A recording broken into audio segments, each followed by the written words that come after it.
Par rapport aux résultats que vous présentez, vous dites, dans votre conclusion, on a de bons résultats si on prend en charge l'obésité le plus tôt possible. Donc ça paraît, je suis tout à fait d'accord avec vous. Vous pouvez nous donner une idée des résultats? C'est-à-dire que en chirurgie, c'est vrai qu'on a vraiment l'habitude, nous, d'avoir des résultats en termes de pourcentage de réussite, de pourcentage de perte d'excès de poids, et qu'on a quand même des problèmes de suivi à long terme, ça c'est évident. Mais j'ai pas de résultats, moi, sur cette prise en charge. Ça fait 10-15 ans, j'imagine que vous travaillez sur ces enfants. Est-ce qu'on a des idées, pas que vous, au niveau, sur la prise en charge des gamins, ce que ça donne quand on les prend tôt, à l'adolescence, voire en début d'adulte? Non, là, je n'ai, bon, à titre personnel, bien entendu, j'ai pas de chiffres suffisants, et donc c'est très difficile de trouver des résultats de prise en charge vraiment individualisés, par exemple en libéral ou en registre pédiatrique, avant d'avoir recours à des soins de suite et de rééducation. Donc là, non, je ne peux pas dire. Par contre, moi, je suis très surprise. Je me suis longtemps occupée d'enfants, enfin d'adolescents, avec des situations d'obésité très conséquentes et avec vraiment beaucoup de situations de mise en échec. Et là, donc, moi, je suis vraiment en amont et j'ai des courbes qui m'impressionnent, que j'avais jamais eu auparavant, avec des conseils relativement simples, un suivi très régulier. Pas à pas, on a vraiment des baisses qui durent. Mais ça, c'est vraiment une impression personnelle, c'est pas du tout scientifique ni. Oui.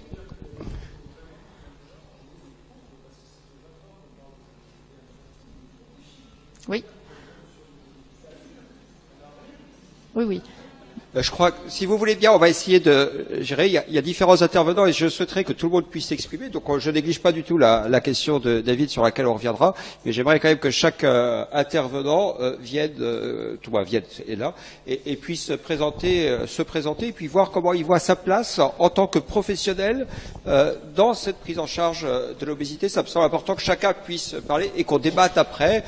Preuve, pas preuve. Oui, mais c'est pas. Oh, il y aura des questions.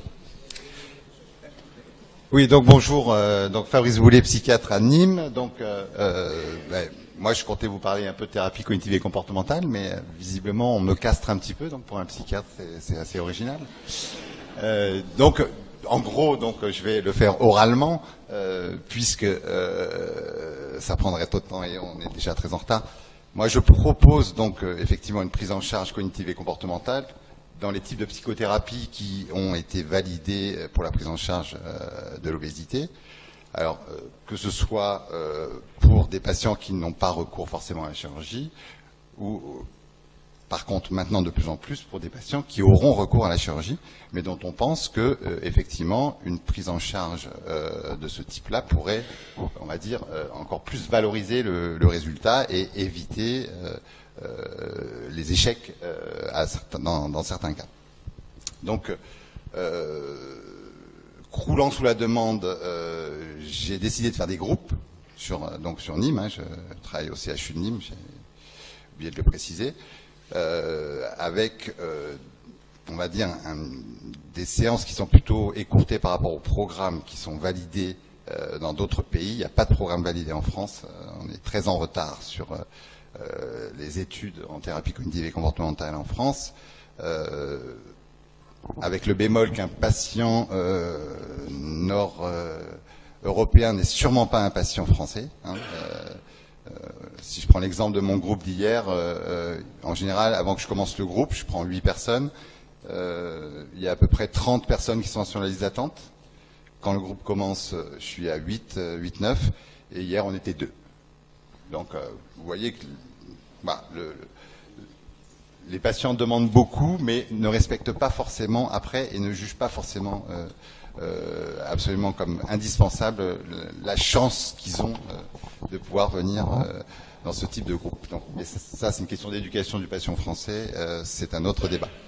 Donc, du coup, j'ai fait un programme assez concis, qui est en cours de validation, parce que dans ce type de thérapie, on fait quelque chose, mais surtout on évalue savoir si ça sert à quelque chose.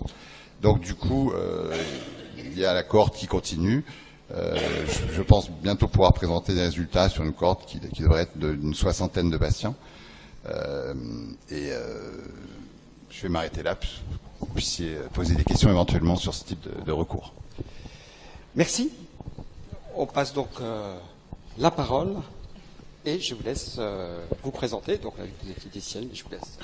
Merci. Donc je suis Dominique Dumas, je suis diététicienne, un libéral. Donc moi je vais vous raconter un petit peu ma double casquette en fait. Je suis installée sur Alès et à Alès on a un outil qui est important qui s'appelle l'association Reseda, qui est une association qui coordonne des réseaux de santé. Et donc à ce titre-là, on a une prise en charge de soins de l'enfant obèse de 2 à 18 ans, ce qui est assez exceptionnel. Donc ma double casquette, je me suis installée en 91 dans le cadre d'une activité libérale. Et à la suite de cette installation, je me suis rendu compte que sur une activité libérale, on est quelquefois seul pour aider les personnes et on manque d'outils et de pluridisciplinarité. Donc je me suis très rapidement rapprochée de cette association et on a travaillé donc au montage, entre guillemets, de ce réseau de prise en charge de soins. Et donc, dans le cadre de ce réseau, on a la prise en charge des soins diététiques et psychologiques.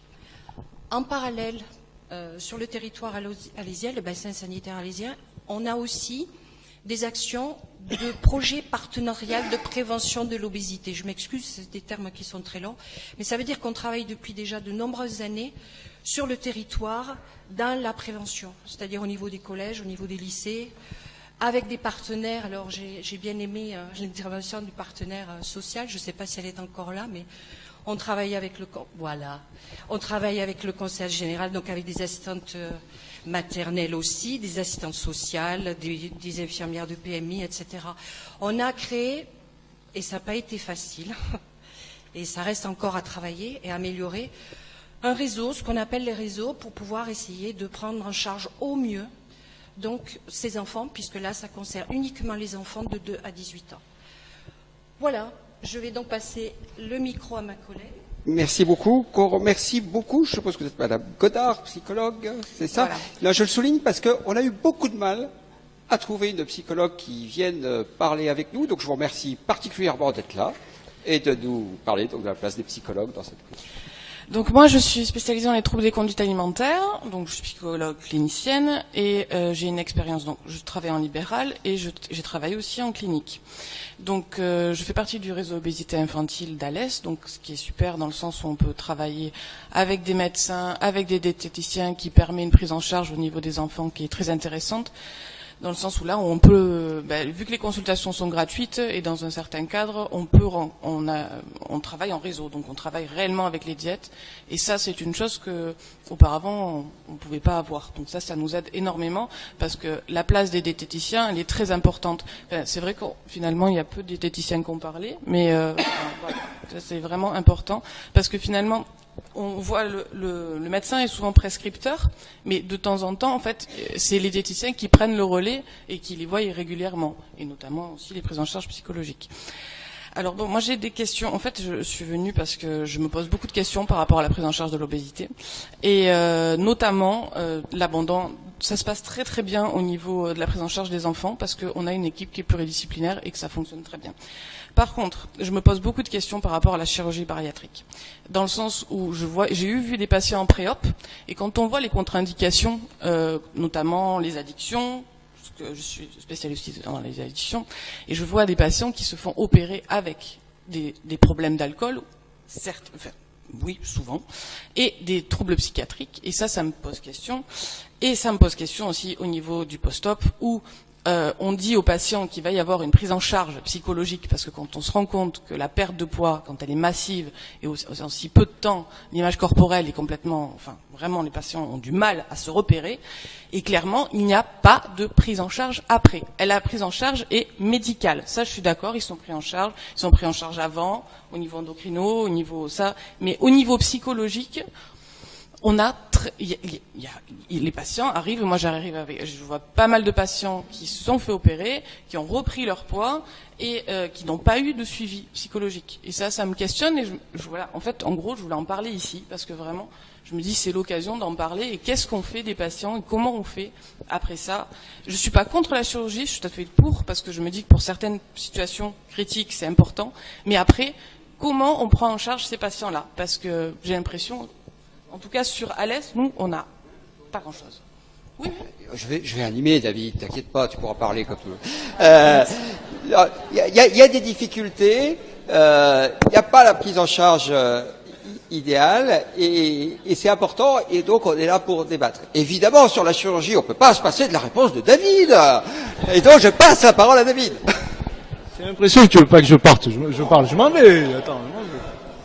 Non, c'est une très bonne remarque. Le problème du suivi, j'en ai parlé tout à l'heure, c'est l'Académie de médecine qui est en train de prendre le problème avec l'HAS. Il y a des groupes de pertinence qui sont mis en place par la CNAM pour savoir comment ça se gère. Et l'ARS va en mettre un en place très prochainement et on va essayer de coordonner ça. Deux choses dans ce que vous avez dit. La première, vous avez dit, on est très satisfait de ce qu'on fait au niveau pluridisciplinaire. Pareil, je ne doute pas de vos compétences, vraiment, mais c'est toujours pareil. Vous êtes satisfait de quoi? C'est-à-dire, où sont vos résultats? Qu'est-ce que vous regardez? À combien vous avez de suivi? C'est ça le truc. Tu vois, vous êtes satisfait de votre organisation, donc ça c'est déjà une bonne chose. La deuxième remarque, c'est l'alcool, les addictions, tout ce qui va avec. On commence à travailler sur la chirurgie de l'adolescent. C'est une chirurgie qui est vraiment normalement, qui devrait être contrôlée, qui l'est de plus en plus par la Haute Autorité de Santé. Le plan obésité a dit que c'était que les centres spécialisés obésité qui sont normalement autorisés à faire de la chirurgie de l'adolescent. Il faut savoir que la CNAM a sorti les chiffres l'année dernière et qu'il y a énormément d'adolescents opérés dans des centres non spécialisés en France. Ça existe, vous avez raison. Et c'est vrai qu'on a l'impression que ces centres, peut-être non experts, n'ont pas le même suivi pré, péri et post-opératoire. L'autre chose qu'on a montré aussi en chirurgie de l'obésité, c'est qu'une fois que vous avez opéré les patients et qu'ils ont perdu du poids, c'est extrêmement difficile à faire comprendre aux gens que le suivi il est important. Et peut-être encore plus à un gamin qui veut plus voir de médecin, qui veut être réinséré au niveau de sa vie. Et ça, c'est vraiment un point où on doit tous travailler là-dessus. D'où l'intérêt de l'équipe pluridisciplinaire autour et votre rôle aussi par rapport à ça. Tu vois. Je voudrais quand même faire un commentaire, si vous permettez, sur l'évaluation. Nous avons l'habitude en médecine à regarder les choses de manière scientifique. Et le scientifique, il décompose les choses, il voit une anomalie et il intervient, soit médicamenteusement, soit chirurgicalement, et il a un mode très simple d'évaluer, soit il fait l'intervention, soit il ne la fait pas. Et ça, c'est du raisonnement scientifique. Maintenant, nous avons dit pour l'obésité que nous étions aussi dans le problème social et que nous faisions appel par le problème social à la complexité. Or, quand nous sommes dans la complexité, nous voilà avec différents intervenants, diététiciennes, psychologues, psychiatres, endocrinologues, médecins généralistes, et nous sommes un réseau de personnes qui intervenons. Et comment pouvons-nous évaluer ça? Mais est-ce que nous devons répondre aux mêmes règles d'évaluation dans l'intervention sociale que dans l'intervention scientifique? Je n'en suis pas certain, en tout cas qu'avec les outils de la science dure, nous puissions répondre aux questions de la science sociale. Je suis plein d'espoir et plein d'optimisme que nous évaluerons un jour et de notre efficacité. J'en suis certain, je pense que les nouvelles technologies, les big data, l'analyse des comportements, un petit peu l'œil qui nous surveille, qui a ses défauts mais qui a ses qualités, pourra permettre d'engranger des données que nous analyserons et que nous pourrons proposer des parcours individualisés aux personnes en fonction de ces analyses. Donc pour répondre à David, non, nous n'avons pas les évaluations de la science dure. Mais oui, nous travaillons sur les évaluations de la science sociale et nous sommes pleins d'espoir en mettant plein d'énergie.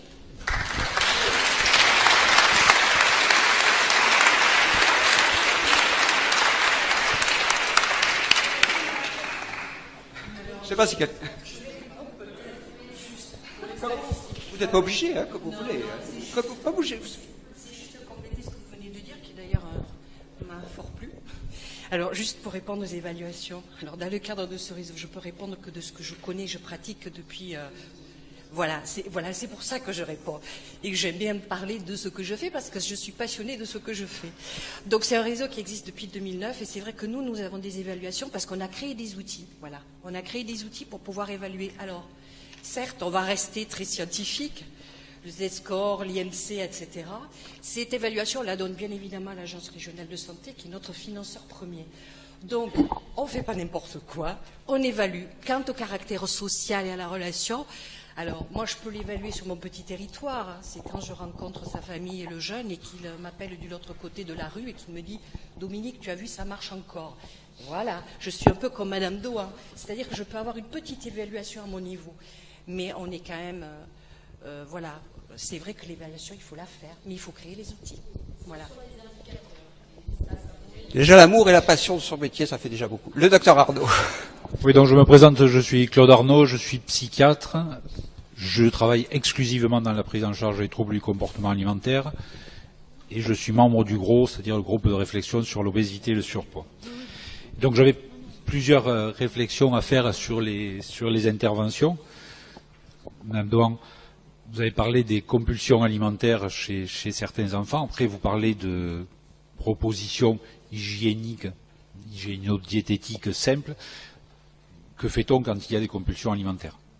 Est-ce qu'on va leur donner les mêmes règles?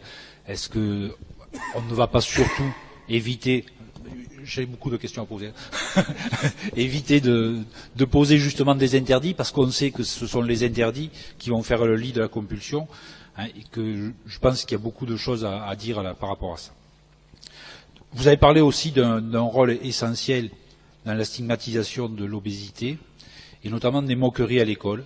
Alors ça, je trouve que c'est quelque chose d'énorme, hein, et que je ne sais pas si ce ne serait pas le rôle justement de cette structure, d'intervenir auprès des établissements scolaires pour faire une lutte contre ce racisme anti-obèse. Parce que c'est quelque chose qui est absolument dramatique.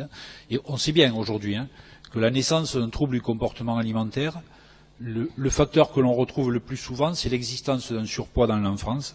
L'existence d'un surpoids dans l'enfance qui va occasionner le fait qu'un enfant va être mis au régime de façon très précoce et qu'en plus, il va subir des moqueries à l'école et que ça, c'est quelque chose d'absolument dramatique. Ensuite, il y avait l'histoire de remboursement psychologue, diététicien. C'est vrai que ça, c'est quelque chose de très problématique dans la pratique libérale. Et là, je voulais faire part de notre petite expérience à Perpignan. On a la chance d'avoir une association de familles et de patients qui s'est créée sur les troubles du comportement alimentaire. Et cette association a réussi à obtenir des subventions du département, de la municipalité, de certaines associations caritatives, et qui permettent à l'association d'aider les patients à la prise en charge des consultations de diététiciennes et consultations de psychologues. Voilà.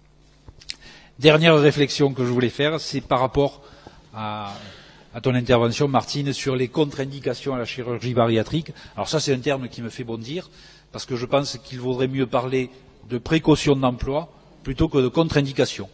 Hein, parce qu'effectivement, les troubles du comportement alimentaire sont classiquement une contre-indication, mais ne seront plus une contre-indication s'ils ont été réellement pris en charge.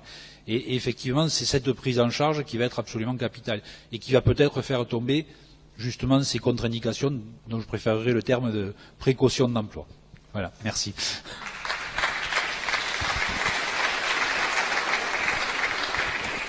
Des réponses aussi brèves que possible, toutes les deux? Oui.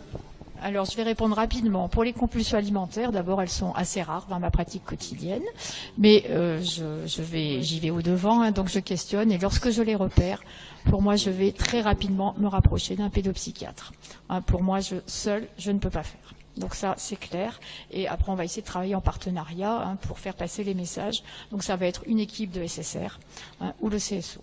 Voilà, mais c'est quand même assez rarement retrouvé, du moins chez les enfants dont je m'occupe, et j'ai assez peu d'adolescents actuellement. Voilà. Moi, j'ai oublié de recrutement. Oui, tout à fait. Oui. Très vite, c'était pas mon sujet, mais j'adhère à la précaution d'emploi. Voilà. Une dernière question, après les débats seront, je crois qu'on est obligé de passer à l'après, Véronique conclura, mais on va prendre la dernière question. C'était 2 points de précision. Dans le social, nous sommes aussi dans la question de l'évaluation, et le social, c'est aussi une pratique clinique au niveau de l'accompagnement éducatif.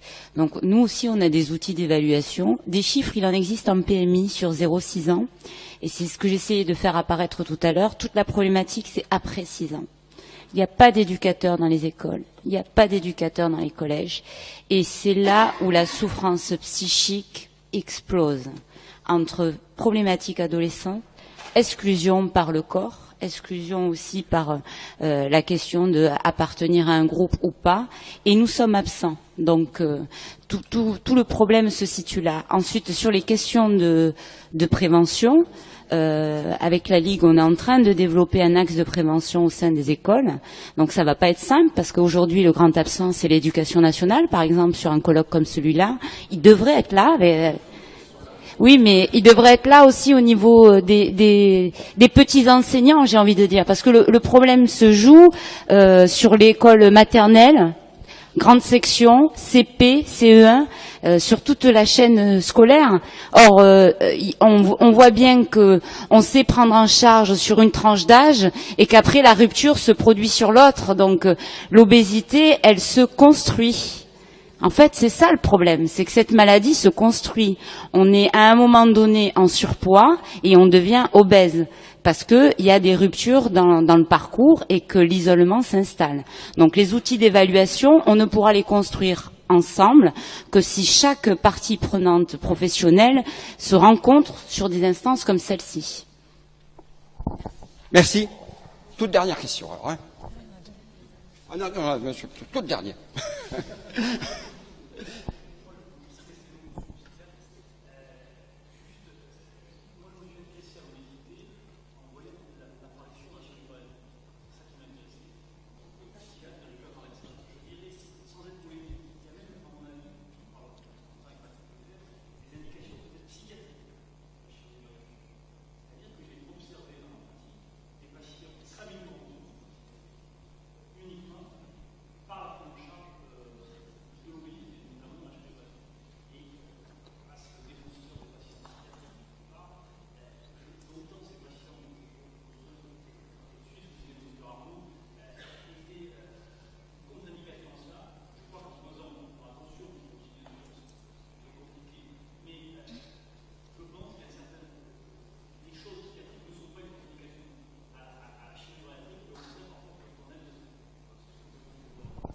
Merci, j'adhère tout à fait. Le mot psychiatrique, c'est très vaste quand même.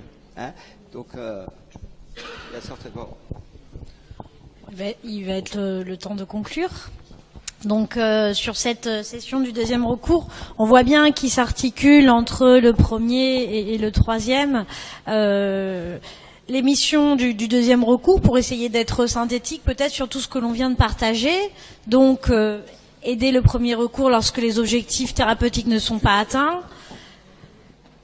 Faire le bilan des complications, aider à partager le bilan des complications médicales, mais aussi psychologiques, sociales, dans la vie du patient. Aider à la prise en charge des troubles du comportement alimentaire, on l'a vu, et puis donc en cas